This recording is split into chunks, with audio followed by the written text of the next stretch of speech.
1962 সালের 30 নভেম্বর মুক্তিপ্রাপ্ত হোমি ওয়াদিয়া নিবেদিত JBH ওয়াদিয়ার চিত্রনাট্যে হিন্দি, উর্দু, পাঞ্জাবি, ইংরেজি ভাষার ভারতীয় চলচ্চিত্র রিপোর্টার রাজু। राजू, क्या तूने खून किया है? सच बता बेटा।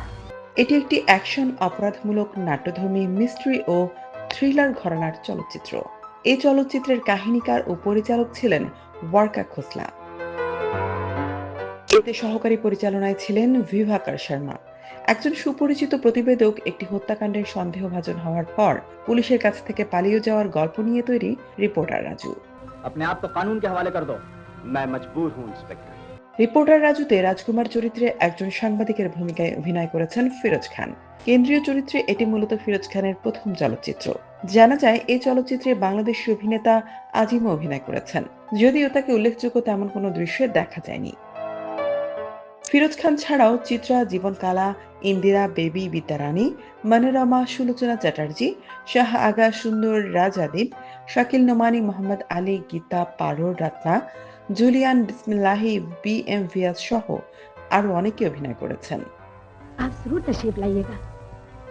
138 মিনিট দৈর্ঘ্যের সাদা কালো রিপোর্টার রাজু চলচ্চিত্রে গীত রচনায় অঞ্জন, আনন্দ বক্সী, রাজা মেহেন্দি আলী ও শাকিল নোমানী।